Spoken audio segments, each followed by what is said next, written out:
community will have to, by a militia, protect itself, because you couldn't even have a market in Somalia after shit hit the fan without them coming through and just killing everybody and taking things. It's a sport for psychopaths. So just realize that's going to happen. So however you feel that. How did countryside folk fare, like the farms or further out of the city, outside the suburbs, out into what we consider like farming country, for example? Like what happened out that way?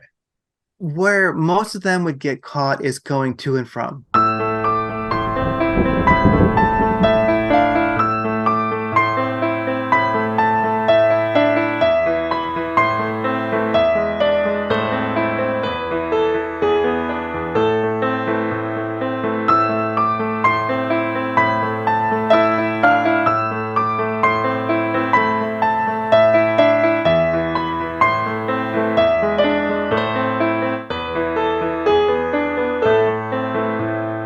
And good afternoon, everyone. Thank you for joining me right here today. Craig Simpson from Radiant Creators.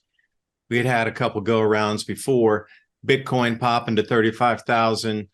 Planets in the heavens swirling. Pluto returning. Does that mean an end to our nation? We got the wars kicking off.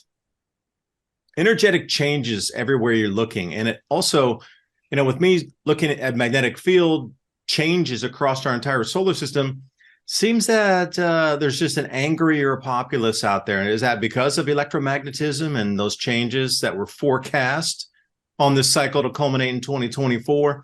Anyway, we're going to try to scrunch all that together. And I know we're probably going to go off in a few different directions. When I was in Somalia, I would say that, and that's an interesting, case study, because so I was there like right after Delta Force got out. If you ever seen Black Hawk Down, when you see the guys running at the end, that's where our base was right there. And it was a UN mission, and was there with some Turkish troops and some others, and but that was basically a society that had been functioning, a city, Mogadishu, that became very, very quickly a Stone Age. There was no running water, no electricity. And so it went from functional to completely not functional. And, I don't know what state it's in now, but that's where you hear about the famous, Somali pirates, because their, economy was so shot that, going out there in little fishing boats and holding, cargo ships for ransom was working. So you have to realize that was an act of desperation, and they weren't actually until it didn't work, until they they realized that, well, let's just say it stopped, put it that way. But they were very, very ballsy going out there, 12 miles into international waters in little fishing boats with crappy little engines, and actually holding a cargo ship for ransom. They're pretty tough dudes, but they actually were not as bloodthirsty as they're oftentimes been out to be. They really weren't out to kill anybody. They just needed money.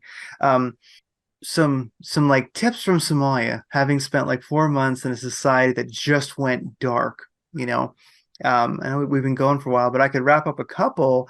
Yeah, One is I go through a quick little list of things that I saw when I was living in the midst of collapse. One is to and from water. If you've got running water, that's great. Here's one. If you got a well, you're doing incredible. If you don't have a well and water's not running, it's great to have a big stock up of water if you possibly can. Some 55-gallon drums, bunch of if you drink soda, fill that up with even tap water, put it in the garage. Having a buffer zone is really great, because where the water is, we had to distribute water there. And that road that people take, that path they're going to take to and from daily to get water, the path that everyone is taking is certain death. Imagine, if you will, a glimpse into the possible outcome of a million mistakes. What you are about to watch is a nightmare. It is not meant to be prophetic. It need not happen. It's the fervent and urgent prayer of all men of goodwill that it never shall happen. But in this place, in this moment, it does happen. In the midst of it comes unexpectedly over the phone the announcement of the President of the United States, the warning from the very top declaring a state of emergency of suspected enemy missiles approaching. It's anyone's guess where they might land. What city will be obliterated? How many could be lost? And last but not least, will it be me? Will it be my family, friends, my square inch on the map? Minutes go by and nothing. Right as you exhale a breath of relief, an instant wave of horror treks down your spine and a sinking feeling in the pits of your stomach. Just then, the power goes out. The only light you see is the glow of your phone. Shining in your face, the icons of terror. Low battery, and even more frightening, the symbol for connection to information and loved ones gone. You try the landline in your office, desperate to contact family. Nothing at all, just a bone-chilling empty silence. Panic-stricken, you blindly forage for your car keys. Success. Something in this nightmare of a day has gone right. Now it's a desperate mad dash for your car. Your mind now in a near intellectual paralysis. Logic a struggle as you cope with a Gatling gun barrage of horrific ideas of what your family might be going through in this very moment. Miraculously, your car starts and you begin your seemingly apocalyptic drive to locate your kin. As you pass the first stop sign, the sight of civic decay is already bearing its nasty head as you speed past fights in the streets, looting, and a complete halt of any semblance of an evolved civilization. To your right, a large fire. As angry, fear-filled citizens with their arms full of grocery items run from what used to be your local food market ran by a mom and pop's couple now collapses into a bonfire of dreams. Because of the commotion, your attention span has been stolen. Now before your automobile is a violent crowd. They have now surrounded your car, banging on the metal, bashing at the glass, screaming incoherently. What just a second ago was the road to salvation, now a deadly trap of circumstance and fear blocking your escape. This can't be happening, repeatedly echoing in your head as you start to mumble the phrase in a shrieking, inaudible, childlike tone to yourself. The trepidation now filling your lungs like a poison fog, suffocating and smothering in its certainty. Just then, as your heart and soul seem to be having synergistic perturbations, an alarm blares, overwhelming your senses. Immediately, you recall the warning of missiles. You close your eyes and expect the end. But the alarm morphs into a sweet, familiar beckoning of your alarm clock.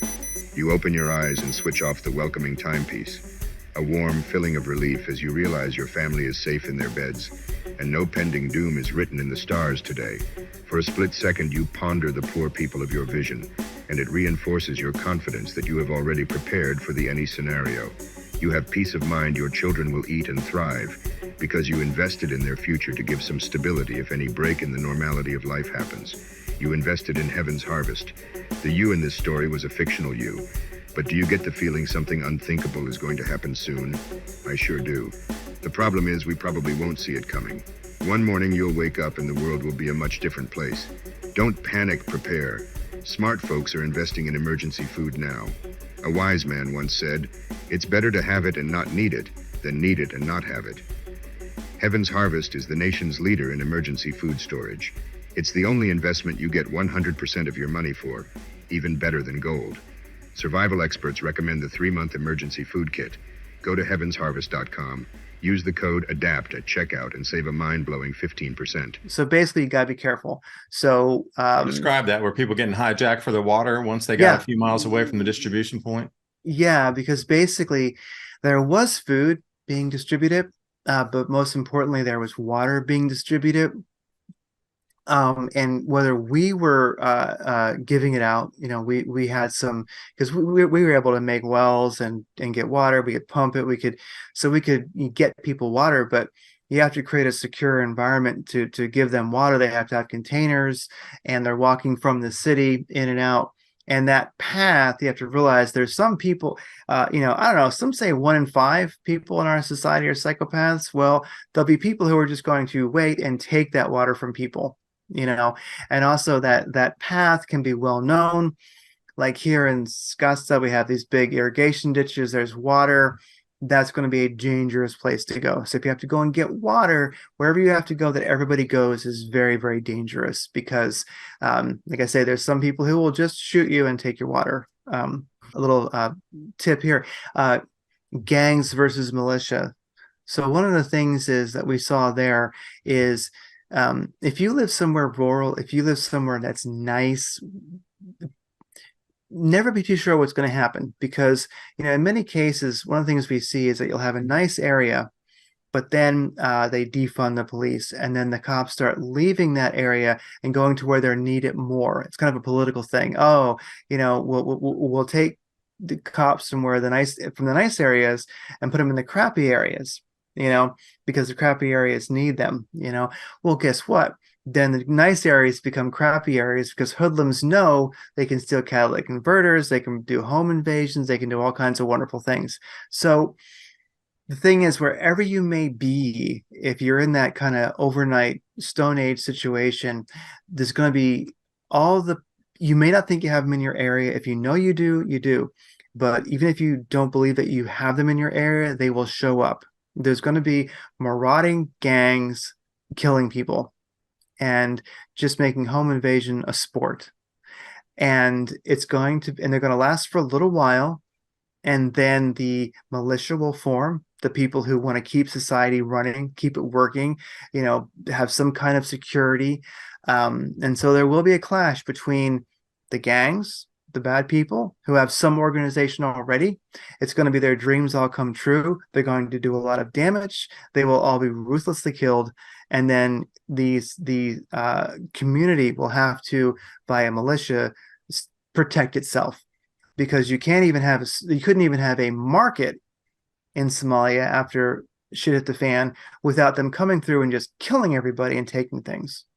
It's a sport for psychopaths. So just realize that's going to happen. So however you feel how did countryside folk fare, like the farms or further out of the city, outside the suburbs, out into what we consider like farming country, for example? Like what happened out that way?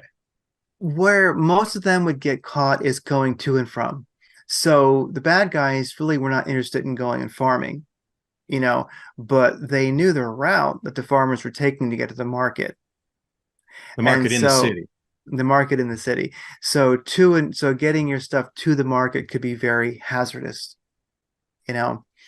and so, and also they once again are even going to have a market. And this is the thing. There's going to be a big brawl when that happens, because society desires to keep order and will, but it's going to have to take care of basically, I just call it the gangs. We call them bandits there, but there are gangs here in our country, and there's people who would like to be in them, and there will be small and large marauding gangs of people that are terrible. Society will clean them out, but it's going to be rough for a little while. Markets are dangerous. Be careful. Going to the market's dangerous. Going and getting water is dangerous. Something that you mentioned, we started to see, crazy vehicles, taking the differential out of a car that had been blown up or wasn't running, and putting like a little platform on it and having it pulled by a donkey. You see lots of improvised vehicles will show up. That's a big one. Another one that we noticed there was solar panels are an invitation. Oh, and it's another one before I mention that, along with crazy vehicles that people start to make there. If you have, bikes become incredibly important. Electric bikes are wonderful if you can charge them. Nice thing about it, you can pedal them if they run out of charge. If you got some bikes, even if they're just like $80 bikes, $90 bikes from Walmart, if their tires are good, they're a godsend, because you can go somewhere and you can get things, and that's really great. But you won't be able to do that for a little while. But if you got them, they're priceless. Somebody will target your bike for theft. Yeah, they'll just take it. So, like I say, unfortunately, you're going to have to kind of hang tight or be part of the militia that's clearing out, taking care of business, but you're going to be stuck for a couple weeks. Is that all the longer you're talking about is just a week to a month period here after chaos starts? I grid down week 1 and week 2, and then you start to get the marauders in there after like week 4. Everybody's kind of batting down the hatches in something. Is that the timeline, or am I off on that? No, I would say about 3 months. 3 months. 3 months, and I would say within 3 months things were functional again. Functional. People could go to and from the market. The farmers, like you were mentioning, they can get to and from without being harassed. People could get water. People could get food. And a market is really an essential thing. People need stuff. And as the markets began to reform and happen, there was security there, and it was the people, the militia, I would call it, that was guarding the markets. So yeah, so basically about 3 months, and everything was normal again. So that was there. It's a pretty good sized city. Another one is solar panels are an invitation for company. So if you have solar panels, um, just realize that means you have power, and people are going to want to come charge their cell phone. So if you have solar panels, you might end up having to throw some extension cords with surge protectors out front, because people are going to want to charge things. And you've got the solar panels, they know you got the power, they're going to come and get it if you won't give it to them. So have some surge protectors, have some extension cords, throw them out front, because it will save you a lot of trouble. Um, oh, Or somebody also, wouldn't try to steal the extension cord and rip it down off the roof or something. they probably will. They probably will. But after a couple of months, you get rid of that type. Because realize one thing I was going to mention is scores get settled when there is no law, and then eventually things begin to functionally again. Um, you have to realize no one is going to be coming and figuring out who shot somebody. So basically, people do get, as they say, in an armed society, people are polite. Well, in that society, if you're not armed, you're going to be in trouble. And in general, people start to just be good people, even the ones who aren't naturally. Another one is the aid workers, the UN workers that we saw there in Somalia. And also, we were aid workers. Also, we were helping people. Um, the aid workers are a target. So it's one of the things you have to think about, is that the aid workers, people that are trying to help you, get tired of being harassed. So just realize that uh, they've got what you need. They have what a lot of people need. Not everybody is civil, and the aid workers will probably get incredibly bitter and sick of you. You know, so just try to be civil, and just realize that they're targets. They're tired of it. Um, but many of them are very, very dedicated. Just realize that they are targets, and so are you when you're going and getting stuff. Um, in the current conflict, where they're leveling that city, that open air prison, I think it's over 50 UN aid workers have been killed. So uh, they're in it, and just try to be nice to them. Daily route, anything predictable will probably get you killed, so be careful. Don't go to the market the same way every day, because somebody will be waiting for you. It's good, the best you possibly can, for the first couple weeks, stay low. That's when it's the most dangerous. So if you could stay Also, low and hunker down for a month, then you would miss yes, most of the chaos, unless they come out. Well, they wouldn't come out to the farms. It's too far for them to travel. So they're just waiting for like easy prey, like a spider, to go on into the cities or somewhere like that. they love roads. They love roads. They love being on, just around the corner. So yeah, if you're out a little ways, you can, defend yourself probably. And if you're, in a city and it's not, I wouldn't want to be in the middle of LA or something like that. I'm in a bit of a city here, but it's dispersed enough that we can take care of ourselves. So yeah, if you can stay underground for a little while and just defend your home, you're going to be good. Give it a month, give it a week, and you're going to be good to go. Batteries, solar chargers, of course, so you can hear what's going on. There may or may not be internet. You never know. Radio is old school. It's very, very helpful. Be able to charge your cell phone, because there probably still will be, hopefully, signal from the towers, and you can see what's going on in the world. Solar panels for charging phones are great. And other than that, here's a big one: have maps, know your way around. What happens when the GPS stops working? Um, as simple as that. There could be some kind of an event where the GPS suddenly doesn't work.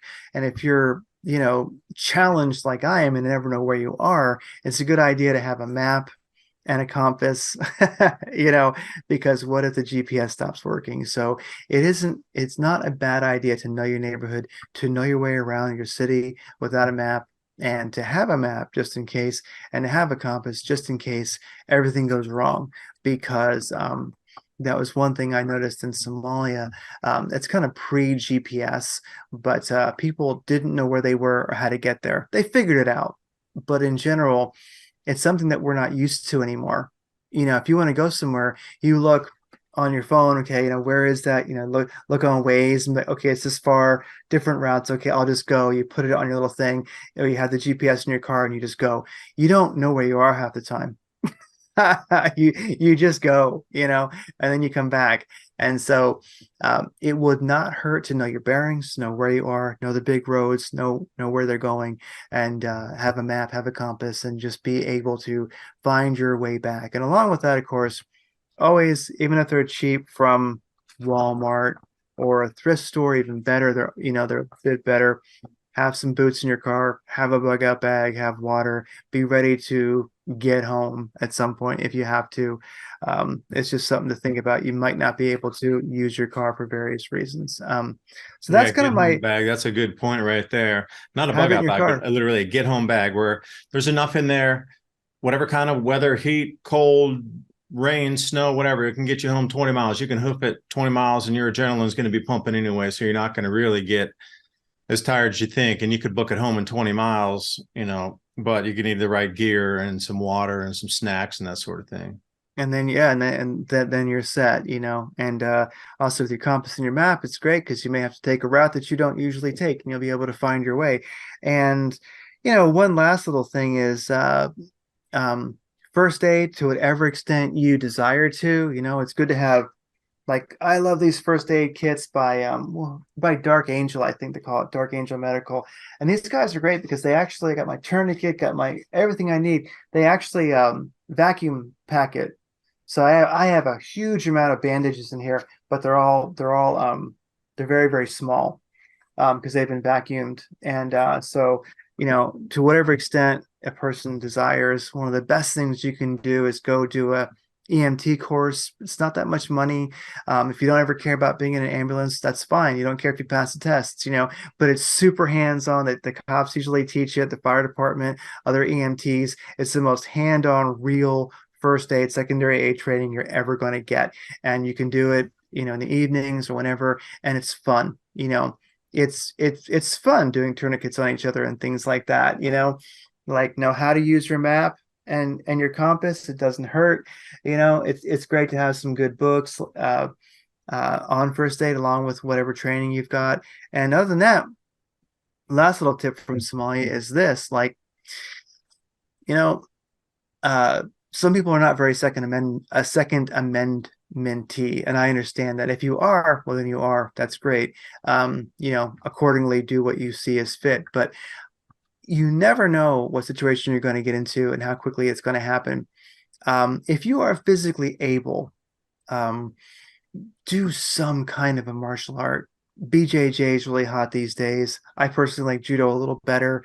Boxing is great, but I hate getting hit in the head. There's Krav Maga, there's karate, whatever you might like to do. Also, right now, and it's kind of up and coming, there's places like kickbox, they call it, and actually just combative boxing and kicking. And you even do like boxing drills and kicking drills together, and you kick the bag a lot, but there's no actual sparring. You're not actually like punching each other in the head. You're just doing drills. There's a lot of like non-impact, as in not getting punched in the head, fun MMA kickbox training that you can do. Because if you can do anything, if you can work a combo, if you can like dodge that punch, do a liver shot, kick him in the groin, elbow him in the head, then knee the crap out of him, if you know that you can do that, and you practice with your friends, when you have to get home that day and things are starting to get sketchy, or you went out, maybe you couldn't quite stay in that first month, you had to go out and get something, you had to go get grandma insulin, I tell you what, you're gonna be a lot better off, because great, your Second Amendment, that's great, believe me, I'm all about it. Boom. I prefer my criminals dead personally, but at the same time, you don't know if you're going to have that ability. You've always got these. You're always ready with these guys. And sometimes you're going to get grabbed and attacked before you can even get to a gun, if you even have one. So if you just do it for fun, training is fun, kickboxing is fun, there's something that's going to be right for you. And if you know it and you train it and you do it, if you're physically capable, you're going to be in such a better position. And you're going to, it's going to change the way you see things. When somebody starts to be aggressive, someone you think might be a problem, if you're thinking like, okay, I'm gonna work it like this, I'm gonna be like, yeah, you start getting psycho, you start getting in like, crazy Spartan mode. They're probably just gonna realize you're not a soft target and leave you alone. So there you go. There's some of Craig's survival tips from the war torn crap hole. Yeah, and what were some of the barterables too? Did anybody have silver that they were throwing around over there? The bartables that I saw were, yes, you do see gold and silver Really? there. Honestly, yeah, you do.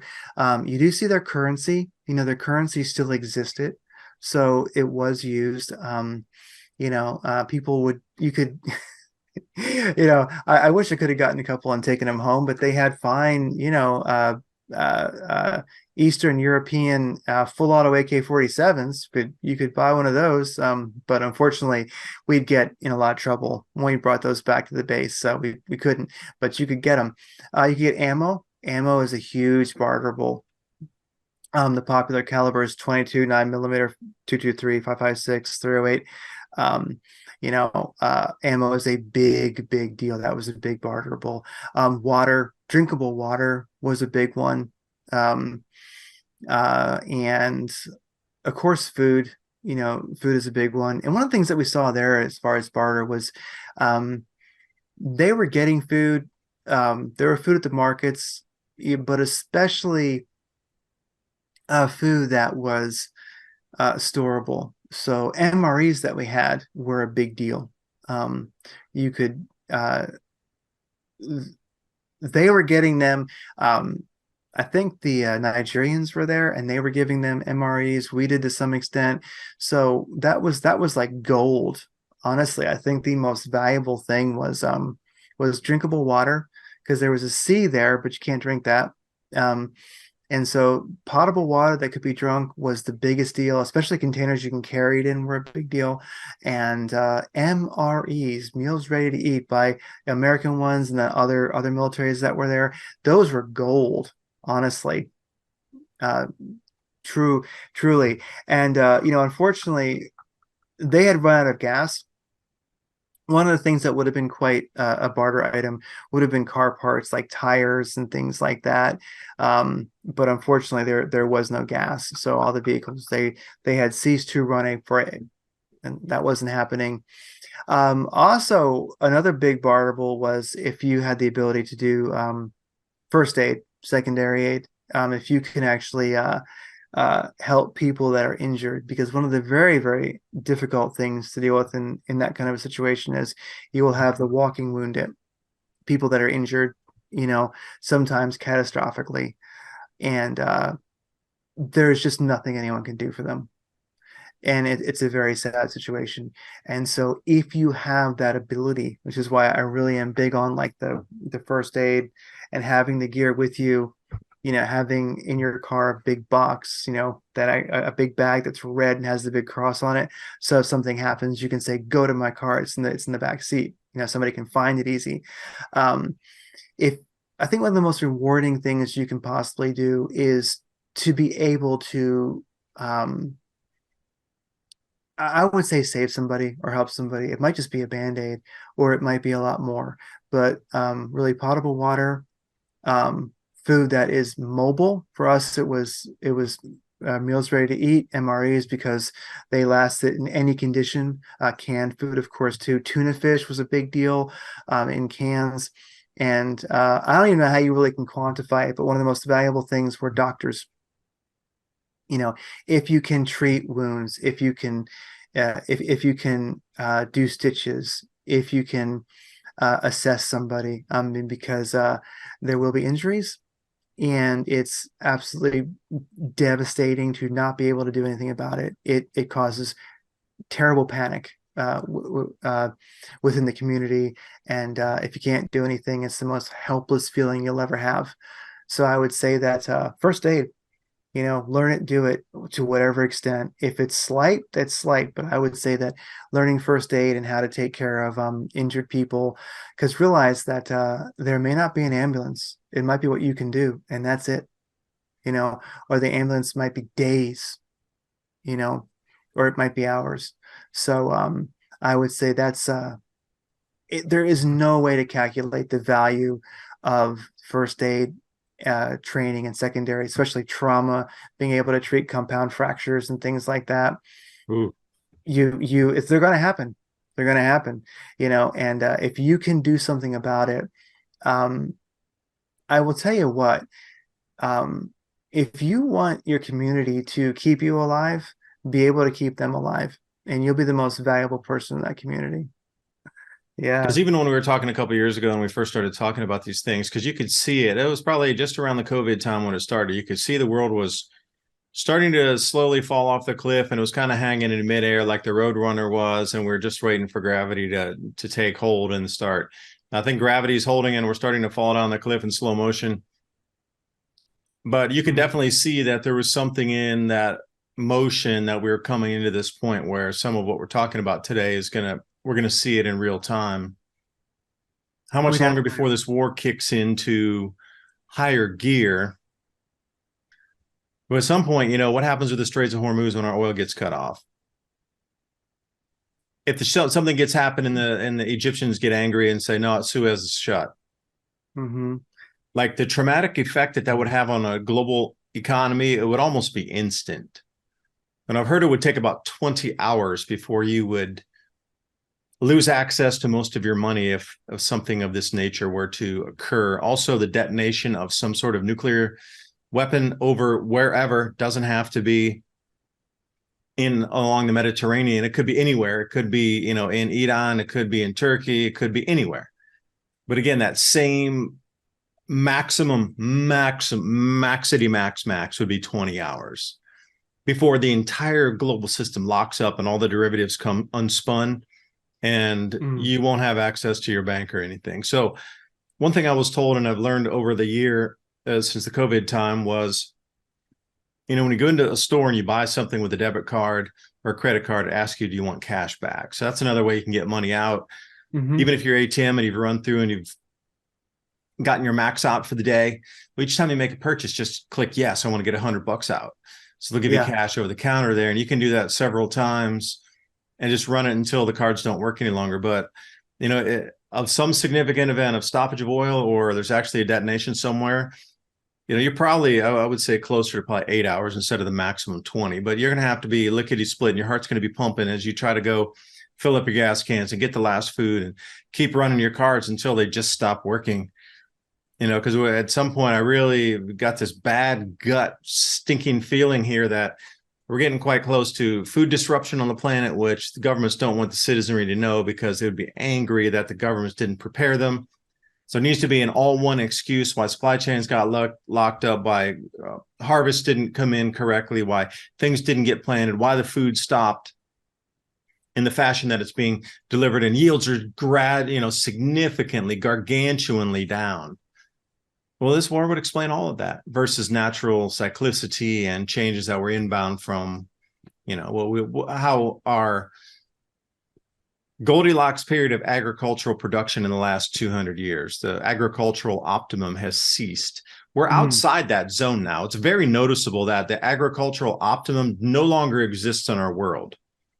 Now, we were so privy to be in that for 200 years or so, but now we're outside it, and I think that's part of the reason that all these excuses have been given to us for 20 or 30 years, knowing we were coming to the cutoff point of reliable crop production. So just with all that in your head, I really feel something bigger this way comes. I just can't see the genie going back in the bottle on this one. I just can't see it. Well, I just can't. As I was talking to Unradiant Creators interviewed Joseph Farrell the other week, and quite the prolific writer. I think he's got like 40 plus books. He's quite an interesting character. And we were talking about that feeling that many of us had since we were kids that something was coming, or maybe it came later, or maybe it's intensified one way or the other. Many of us, most people listening, if not all listening, I'd imagine, have felt something is coming. Whether it's all your life or the last decade, or last 5 years, you've felt it. Well, it's here. It's happened. We're in it.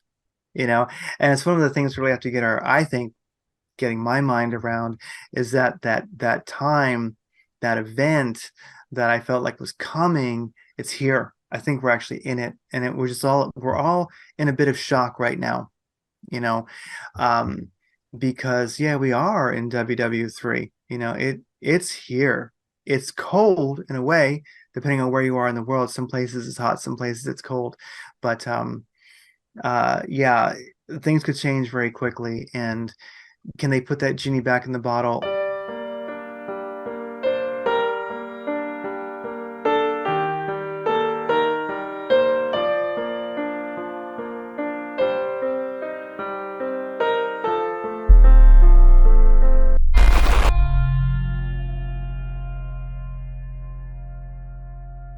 Today, the demand for gold continues to flourish globally. History proves that fiat paper money is designed to go to zero through inflation, whereas gold has intrinsic value in which it maintains forever. Paper money is a debt instrument. Gold is an asset of wealth in its own right.